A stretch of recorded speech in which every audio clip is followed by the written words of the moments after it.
Hi అండి, నేను మీ Chandrakala. Welcome to Chandrakala maths world. ఈరోజు మనము ఒక ఇంపార్టెంట్ లాజిక్ ప్రాబ్లం చూద్దాము. చూడండి, రూట్ ఆఫ్ 12 + 12 + 12 రూట్ 12 అనమాట. అండ్ సో ఆన్ ఇన్ఫనైట్ అనమాట. అలాగే root of 12 square root of 12 minus square root of 12 minus square root of 12 and so on infinite.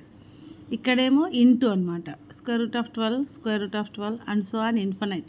ఇక్కడ same, but ఇక్కడ ఇన్ఫనైట్ ఉంది, ఇక్కడ ఇన్ఫనైట్ లేదు.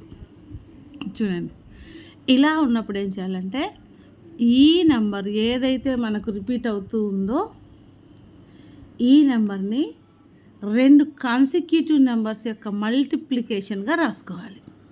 కాన్సిక్యూటివ్ మీన్స్ పక్కన ఉన్నవి అన్నమాట. ప్రోడక్ట్ ఆఫ్ కాన్సిక్యూటివ్ నెంబర్స్గా రాసుకోవాలి.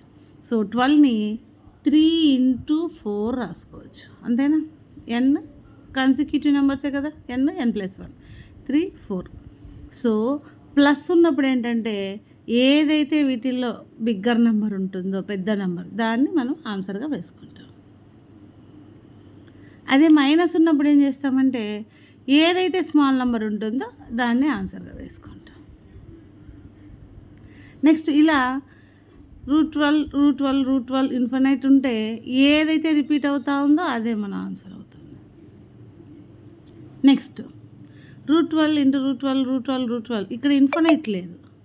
ఇన్ఫినైట్ లేనప్పుడు ఏం చేయాలి అంటే స్క్వేర్ రూట్ ఎన్నిసార్లు ఉందో మనం చూసుకోవాలి. 1 2 3 4 టైమ్స్ ఉంది నాకు. సో 1/2 × 1/2 × 1/2 ఎన్నిసార్లు ఉంటే అన్ని 1/2లు వేసుకుంటాం. చేస్తే మనకి 1/16 వచ్చింది. ఇప్పుడు ఏం చేయాలంటే ఈ 16లో నుండి 1 సబ్ట్రాక్ట్ చేయాలి. చేస్తే ఏమవుతుంది? 15 అవుతుంది. సో 15 ఇక్కడ ఉండే నెంబర్ ఏదైతే మనకి రిపీట్ అవుతూ ఉంటుందో ఆ నెంబర్కి పవర్లో 15/16. ఈ 15 ఎలా వచ్చిందంటే ఇక్కడ 16 - 1 చేసుకోవాలి. So 12 power